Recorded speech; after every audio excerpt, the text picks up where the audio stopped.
Bienvenidos a su programa Por tu Salud Vamos Más Cerca. Hoy un tema que está de mucho interés público en el momento. ¿Por qué? Porque se está presentando demasiado en nuestros jóvenes, en nuestros adolescentes, inclusive en personas también mayores. Es el tema de los trastornos alimentarios. Por eso nos acompaña hoy nuestra nutricionista Laura Betancourt de la Estrategia de Atención Primaria en Salud. Nos vemos.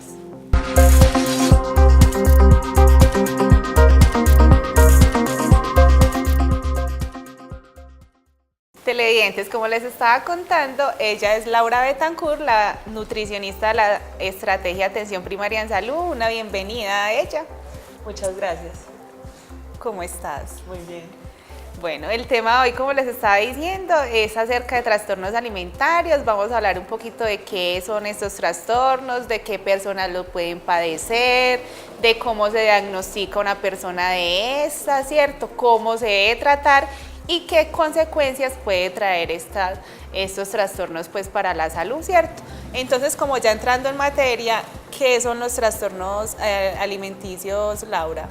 Bueno, se considera un trastorno, un conjunto de signos o de síntomas que vienen acompañados pues como, o más bien que se traducen en una enfermedad en general, ¿cierto? En este caso pues los trastornos alimentarios, que los más conocidos o los que más se presentan serían la anorexia, la bulimia y también los atrancones, ¿cierto? Que hacen parte de la bulimia, pero que en su consecuencia tienen un aumento de peso a diferencia pues de los anteriores, ¿cierto? En la anorexia entonces encontramos que es el control o la evasión a la alimentación tanta que se produce pues esta pérdida de peso. Son personas extremadamente delgadas o que normalmente manejaban cierto peso o cierta composición corporal y ya tienen una totalmente diferente relacionada pues como con la delgadez. O sea que la anorexia es cuando a la persona no le provoca para nada comer.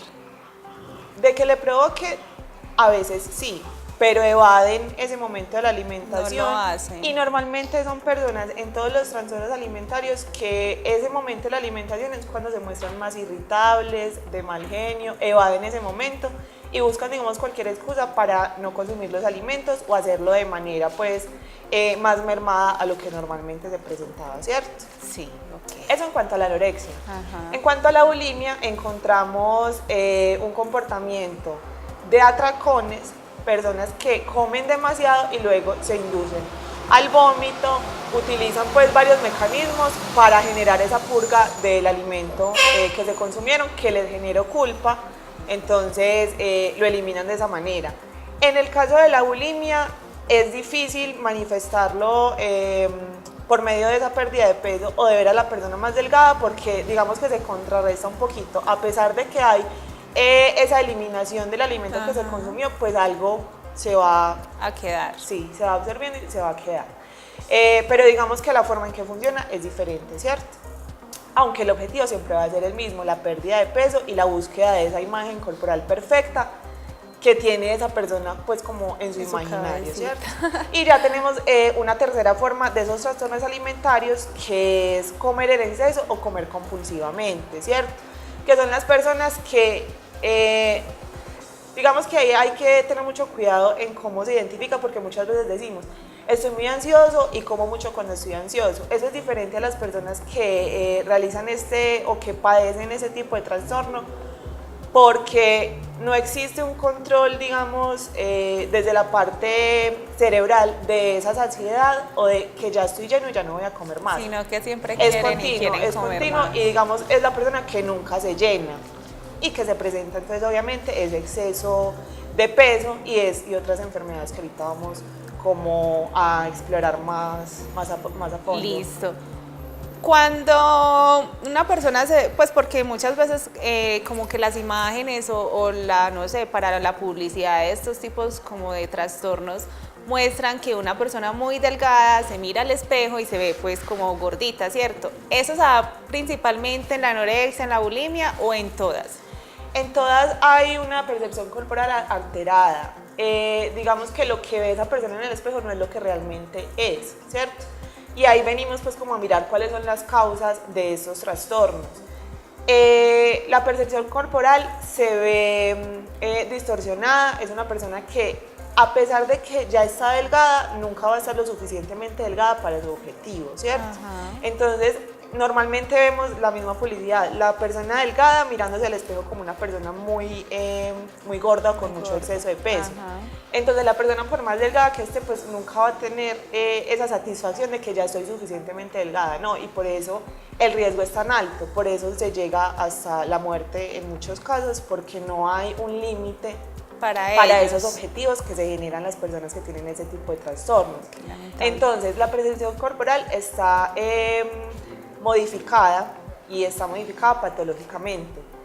Y viene mucho a jugar parte en este punto la percepción que tenemos en este momento de lo que es bello, de lo que se debe ser, sobre todo como mujer. Entonces ahí ese es el objetivo también, como muchas veces, llegar a ser como el modelo físico que hay ahorita impuesto en la sociedad. Entonces ahí partimos como de ese punto. También es muy importante tener en cuenta que a pesar de que está muy difundida la imagen de que solamente le pasa a las mujeres este tipo de cosas, también le pasa a los hombres. Sí, a eso iba. O sea, ¿qué tipo de poblaciones las que comúnmente pues pueden padecer esos trastornos? Los trastornos alimentarios se presentan mayormente en la etapa de la adolescencia, más o menos desde los 12 hasta los 25 años se puede iniciar un trastorno alimentario, aunque básicamente es entre los 12 y 17 años que es cuando empiezan esos cambios en el cuerpo, empieza esa adolescencia y empieza pues como esas etapas de cambios en la vida. Donde para ellos es tan importante la aceptación social. Exactamente. Y la forma en que se ven físicamente es el todo, ¿cierto? Sí. Y lo vemos normalmente en un adolescente y muchas veces confundimos los comportamientos de un adolescente común y corriente con este tipo de cosas porque son muy similares. El adolescente tiene cambios de humor constantes, evade muchas de las cosas que son consideradas pues como familiares, como el momento de la alimentación, por ejemplo. Entonces muchas veces se puede llegar a confundir, pero ya más como sumándole otros síntomas y otras características, ya vamos identificando esos trastornos. Pero entonces básicamente son adolescentes.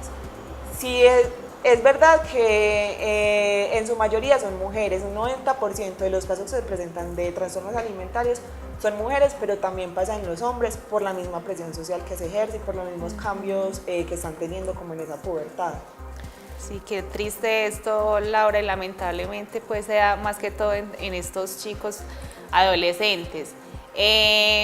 Y como tú decías, sí se pueden confundir mucho como con el desarrollo normal de la adolescencia, porque uno ve que un niño adolescente come y come y come y come y come, pero entonces uno dice, no, es que está creciendo. Y muchas veces puede ser que también tenga su parte. Exacto, hay que identificar ahí también la parte del comportamiento y de el desenvolvimiento social que tiene ese adolescente, ¿cierto? Porque puede que el adolescente esté comiendo mucho, pero haga parte de su proceso de crecimiento porque necesita energía para desarrollarse.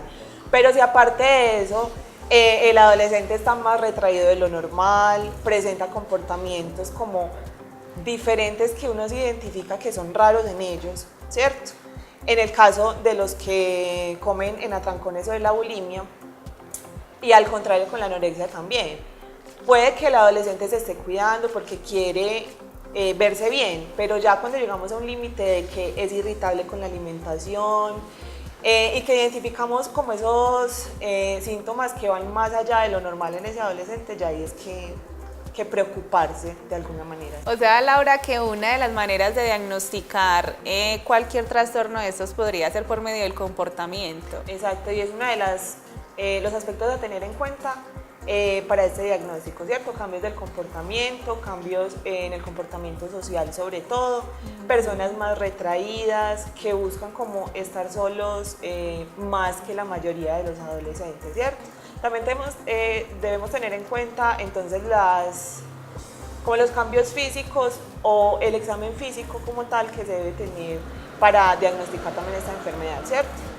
Primordialmente, obviamente, el cambio de peso, y más si es un niño que está en etapa de crecimiento, sobre todo. Cada vez se presentan estos casos en adolescentes o jóvenes de menor edad, ¿cierto? Hablábamos de los 12 a los 17 años, pero también se puede presentar en niñas de 10, en niños de 10 años, que todavía están en proceso de crecimiento, entonces es fundamental identificarlo a tiempo para evitar retrasos en ese crecimiento, que es tan importante también en esa adolescencia que se da el estirón, y si no hay suficientes nutrientes o suficientes sustratos para ese crecimiento, entonces se va a dar un retraso, ¿cierto? Entonces en esa parte física, el aspecto físico, generalmente son personas que tienen obviamente algún tipo de deficiencia nutricional, entonces el cabello se va a notar más seco, más opaco, más quebradizo, las uñas también, la piel va a estar pálida. Algo muy importante y es característico de los anoréxicos sobre todo, de los bulímicos, perdón, es que cuando inducen al vómito se genera como en los dedos sobre todo. En el pulgar. En el pulgar, sí, es más que todo en el pulgar, y se va generando acá como un callo, digamos, de la generación del vómito que ellos se hacen. Entonces ahí es también un factor clave, sobre todo en la bulimia, porque es más difícil de detectar, ¿cierto? Vemos una persona que come bien, uno diría, no, pues él come mucho, pero lo que no se ve es lo que pasa detrás de ese come mucho, cómo se genera esa purga y cómo se da pues esa eliminación de los alimentos que se consumió. Entonces ahí hay como cositas muy importantes para tener en cuenta. Un tip para tener en cuenta, sí. Y en la parte, pues obviamente comportamental, hay un cambio como muy evidente, ¿cierto? Generalmente son personas que en su ámbito escolar y en su ámbito como laboral son exitosas, ¿cierto? Y es algo que es muy particular porque digamos que es lo que menos cambia en ese aspecto, ¿cierto? Tiene buenas calificaciones, en el colegio le va bien, ¿cierto? Entonces esa parte también es como muy importante. ¿Dónde muestran irritables?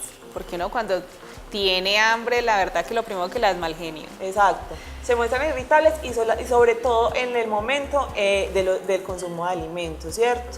Son personas que van a evadir ese momento, que socialmente el momento de la alimentación es algo que todos compartimos, ¿cierto? Entonces sí. Una persona que va a evadir ese momento y se va a mostrar muy irritable, digamos, hasta ante la insistencia de los padres, de los amigos o de las personas que tengan pues en ese momento al lado, ¿cierto? Entonces tener muy en cuenta como ese tipo de cosas. Bueno, ¿cómo se trata una persona, una paciente que tenga algún tipo de trastorno? Bueno, el tratamiento debe ser multidisciplinario, una cosa muy, digamos, agrupar mucho las profesiones para tener en cuenta el tratamiento que se debe hacer, ¿cierto? Inicialmente, pues obviamente con médico general, con psicólogo o psiquiatra si es necesario, porque también a veces hay que medicar con medicamentos psiquiátricos a este tipo de pacientes, dependiendo como del estadio en que se encuentre. Los trastornos alimentarios, yo pienso que son cualquier cosa menos dejar de comer como tal. Digamos que esa es la manifestación de ese trastorno, lo que más evidente se muestra, pero no es únicamente eso. Por lo mismo, no solamente debe ser un tratamiento nutricional, sino también psicológico y médico, porque se afectan todas las esferas, digamos, del ser humano en ese momento, ¿cierto? Sí. ¿A ellos les hacen algún tipo de exámenes que, pues, o así de sangre, de clínica?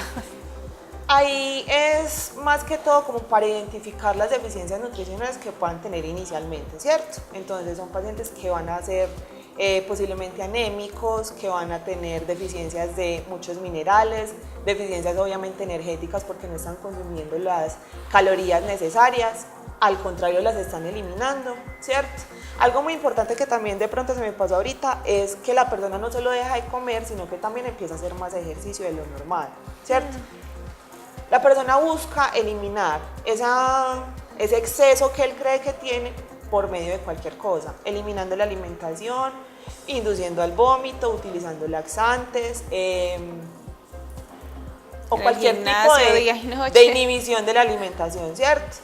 Puede que esa persona no vaya al gimnasio, pero de pronto también como se da ese desorden de todos los componentes, es una persona que no duerme y que se va a pasar la noche haciendo cualquier cantidad de ejercicio físico para perder esa energía que tiene de más, ¿cierto? Entonces, por eso es muy importante ser como muy delicado a la hora de abordarlo, sobre todo con los padres, ¿cierto? Una de las causas principales que también tienen este tipo de trastornos es el ambiente familiar, ¿cierto?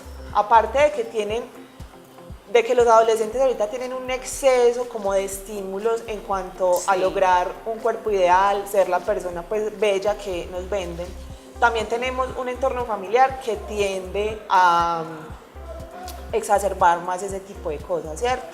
Familias sobreprotectoras, familias que de pronto no tratan sus problemas de la manera adecuada y digamos que las dejan a un lado pretendiendo que no existen, ¿cierto? Que no están pasando. Exacto, el adolescente es el que va a absorber, digamos, todo ese tipo de problemáticas. Entonces, en ese caso, los padres deben ser muy delicados en cuanto a eso, buscar asesoría profesional si es necesario, porque muchas veces uno solo no es capaz de manejar ese tipo de cosas, ¿cierto? Porque es algo muy delicado, entonces también tener en cuenta eso, los comportamientos del adolescente, qué cosas han cambiado. El adolescente de por sí, como hablábamos ahorita, es un mundo como tal, porque son un montón de cambios los que se están presentando en el cuerpo y en la mente de ese adolescente. Que sí.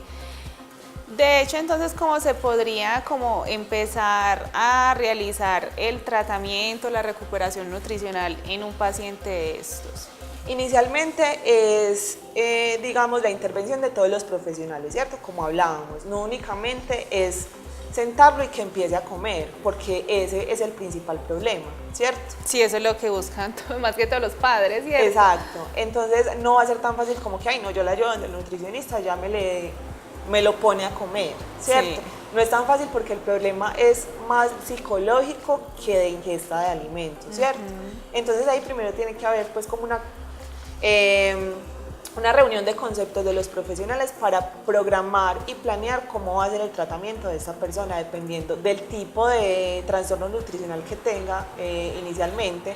No es lo mismo tratar una bulimia que una anorexia o que un exceso pues, de alimentación del que hablamos ahorita, que es más poco común, ¿cierto?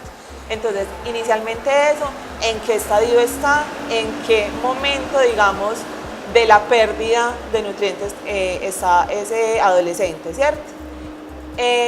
Y también empezar a tratar esos problemas médicos que se vienen derivando de eso, porque no es solamente el hecho de que como no come, entonces simplemente lo ponemos a comer y ya esa va a ser la solución, no, porque dependiendo como de ese avance de la enfermedad, entonces tenemos varios problemas y enfermedades que se presentan, ¿cierto? Asociadas al trastorno alimentario. Asociadas a ese trastorno alimentario, entonces la persona puede estar anémica, puede tener pérdida pues, de un montón de nutrientes, de la mayoría porque todo lo elimina, una persona que está deshidratada a muchos niveles, que está muy débil, entonces dependiendo como de eso vemos personas que necesitan hospitalización, que necesitan una intervención más urgente que otras, ¿cierto? Tenemos también problemas óseos, problemas del riñón, del corazón.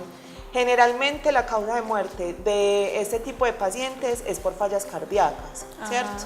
Al haber tanta pérdida de líquidos y unas descompensaciones tan exageradas de líquidos en el cuerpo, el corazón empieza a funcionar de manera inadecuada, pierde su fuerza y lo que terminamos teniendo es una falla cardíaca, ¿cierto? Entonces es muy riesgoso y por eso es que la muerte es como muy común en cuando hay estadios muy avanzados de este tipo de enfermedades.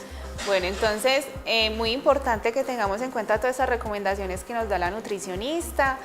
a tener en cuenta también padres de familia de que es un proceso que debe ser muy lento, que debe ser atendido por varios especialistas, ¿cierto? Y que principalmente lo que este paciente más necesita es el apoyo y el acompañamiento en todo este proceso de recuperación. Ahora cuéntanos, Laura, de pronto cuáles son las consecuencias o las secuelas que puede dejar un trastorno alimentario en una persona. Pues como la hablábamos ahorita, depende también de la edad en que se presente y en que aparezca, ¿cierto? Tenemos entonces retrasos en el desarrollo y en el crecimiento de estos adolescentes. En las mujeres sobre todo, en que es más común ese tipo de trastornos, entonces tenemos la amenorrea, que es la ausencia o la desaparición de los periodos menstruales, que está muy relacionado. Inicialmente uno pensaría que es como por la ausencia de nutrientes, porque no tiene como las funciones hormonales adecuadas, y se ha estudiado que inicialmente es como por una inhibición cerebral de esa producción de hormonas, ¿cierto? Porque está muy relacionado este tipo de trastornos con la mujer como objeto, ¿cierto? Que tenemos en ese momento esa percepción. Sí, esa ¿cierto? percepción. Entonces por eso es más común en las mujeres y se presenta más por la presión que tenemos como género en un montón de cosas en la sociedad, ¿cierto? Entonces se suprime, digamos, esa producción hormonal, entonces se genera esa amenorrea. Ese también es un síntoma muy importante que se puede como identificar en las mujeres que sufren ese tipo de trastornos. Se empiezan a perder como esas funciones hormonales, entonces también se presenta esa pérdida de los periodos menstruales. Retraso en el crecimiento, obviamente los casos de desnutrición son inminentes, se presentan todo el tiempo por lo mismo, porque la inhibición de la alimentación pues obviamente genera una restricción de un montón de cosas, ¿cierto? Entonces ahí sí es muy importante tener en cuenta tanto los síntomas como lo que uno puede identificar como familia, como padre, como amigo, como pareja, ¿cierto? De la persona que de pronto tenemos ahí que tiene esos comportamientos tan extraños y de que tiene una pérdida de peso muy exagerada y es una persona que no va a reconocer eso, y eso también es algo muy importante. Muchas veces uno mismo dice, estoy muy flaco, ¿por qué? Es que he estado muy enfermo, no he comido bien, pero normalmente ese tipo de personas vos le vas a decir, estás muy delgada, no, yo estoy muy bien, no, yo estoy muy bien, pero nunca lo ves comer, nunca lo ves como en ese proceso, entonces también es identificar ese tipo de cosas. Bueno, Laura, no queda más que agradecerle por este espacio, por toda esta información que nos ha brindado, que esperamos que haya sido de mucha ayuda y pues que les sirva bastante a todos nuestros televidentes. Los esperamos en una próxima emisión de su programa Por tu Salud Vamos Más Cerca, y me despido dando los agradecimientos a la Administración Municipal, Fundación Hospital San Juan de Dios El Retiro. Hasta luego.